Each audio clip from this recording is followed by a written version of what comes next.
আমায় ছিঁড়ে খাও হে শকুন, লিখেছেন ওসমান হাদি। হে সীমান্তের শকুন, এক্ষুনি ছিঁড়ে খাও আমাকে। হে আটলান্টিকের ঈগল, শিগগিরই খুবলে খাও আমাকে। হে বৈকাল হ্রদের বাজ, আছড়ে কামড়ে ছিন্ন ভিন্ন করো আমাকে। আমার রক্তরসে শুধু অসহায়ত্ব আর অভাব। কাগজের কামলারা তারে আদর করে মুদ্রাস্ফীতি ডাকে। ঋণের চাপে নীল হয়ে যাচ্ছে আমার অনুচক্রিকা। সংসার চালাতে অন্তরে হয় ইন্টারনাল ব্লিডিং। কি আশ্চর্য, তবু আমি মরছি না। ওদিকে দোজকের ভয়ে আত্মহত্যা করবারও সাহস পাই না আমি। খোদাকে বললাম আমি মরতে চাই। তিনি বললেন, বেঁচে আছো কে বলল? সহস্রাব্দ উন্নয়নের সাক্ষী হিসেবে রাজা তোমাকে মমি করে রেখেছেন।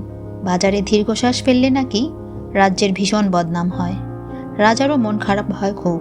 কোতোয়ালরা ফরমান জারি করেছেন, আমাকে সারাক্ষণই হাসতে হবে, নইলে দেশি কুকুর ও বিদেশি মাগুরকে একবেলা ভালো মন্দ খাওয়ানো হবে আমার মাংস দিয়ে। নিত্যদিন ব্রয়লারের ভুঁড়ি নাকি ওদের ভাল লাগে না। অথবা আমাকে ভাগ দিয়ে বেচা হবে। মানুষেরও তো মানুষ খাওয়া স্বাদ হতে পারে, তাই না? ভাগ্যিস তা বিদেশি সুপার শপে বিক্রি হবে না। দেশি মানুষেরই তো হক বেশি আমাকে খাওয়ার। এই দোজকি যখন নিয়তি, তখন আমি উদাম হয়ে ডাকছি দুনিয়ার শ্রেষ্ঠ মাংসাশী বিহকদের, হে ঈগল, চিল ও ভয়ঙ্কর বাজেরা, হে সাম্রাজ্যবাদী সাহসী শকুনিরা, তোমরা F-35 মতো, MiG-29 মতো দল বেঁধে হামলে পড়ো আমার বুকে। আমার রান, থান, চক্ষু, কলিজা আজ সব তোমাদের গনিমতের মাল। দেশি শুয়োর খুবলে খাওয়ার আগেই আমার ইচ্ছে মতো ছিঁড়ে খাও তোমরা।